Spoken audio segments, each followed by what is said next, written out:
Les êtres vivants pluricellulaires sont composés de cellules liées entre elles et à des matrices biomoléculaires, dites matrices extracellulaires, formant des tissus. Chaque tissu assure un rôle particulier. Ces tissus sont eux-mêmes organisés en organes qui s'organisent en systèmes, réalisant entièrement une des grandes fonctions biologiques. Dès lors, on comprend donc l'importance des relations mécaniques des cellules entre elles-mêmes, mais aussi entre cellules et matrices extracellulaires. On montrera ici en quoi l'adhésion des cellules à la matrice extracellulaire peut conditionner leur fonction. Dans un premier temps, on peut faire un court rappel sur ce qu'est une matrice extracellulaire. La matrice extracellulaire est un ensemble de biomolécules interagissant entre elles. On distingue la matrice extracellulaire animale, dont les interactions entre biomolécules sont notamment assurées par les fibronectines et les laminines, de la matrice extracellulaire végétale, dont les hémicelluloses et les extensines scellent le maillage moléculaire. Dans les deux cas, on a une structure résistante à l'étirement, par l'action du collagène chez l'animal et de la cellulose chez le végétal, qui forme un gel hydraté résistant à la compression, par l'action des domaines en egg box des pectines chez les végétaux et les structures maillées des protéoglycanes chez les animaux, mais qui peut laisser diffuser certaines molécules. Chez les animaux, les cellules se lient à la matrice extracellulaire par des intégrines.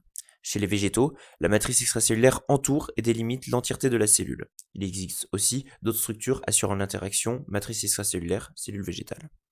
Certaines cellules sont fixées de manière permanente à la matrice extracellulaire. Cela permet de former des tissus particulièrement cohésifs, composés d'un assemblage de cellules liées les unes avec les autres et liées à une lame basale, c'est-à-dire une matrice extracellulaire particulièrement rigide de par la grande densité de fibres de collagène 4. C'est notamment le cas des épithéliums.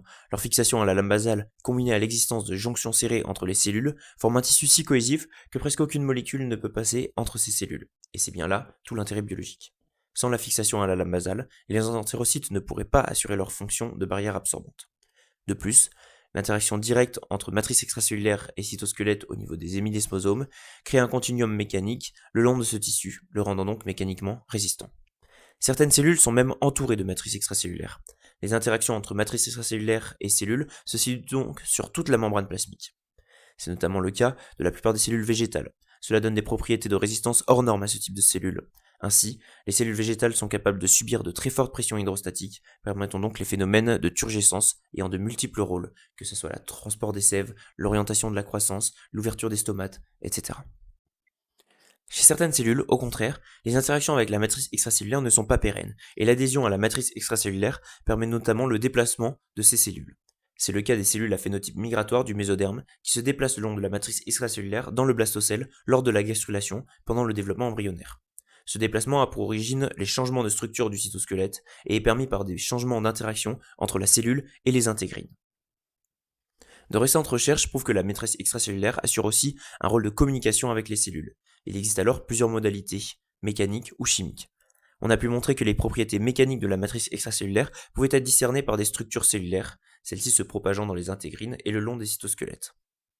Ces propriétés semblent avoir un rôle informatif et l'on a pu démontrer que, sur des cellules souches, des liaisons à une matrice extracellulaire faiblement rigide dirigent vers une différenciation neuronale ou endothéliale, alors que les liaisons à une matrice fortement rigide dirigent vers une ostéogenèse ou une myogénèse.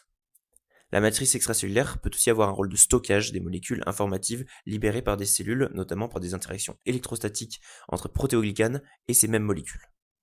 Cela permet de protéger ces molécules, mais aussi de changer leur mode de libération. Combiné à des protéases dégradant la structure des protéoglycanes, ce système a pour avantage de libérer beaucoup plus lentement et localement les molécules informatives qui seraient, sinon, répandues en un unique et rapide pic de concentration.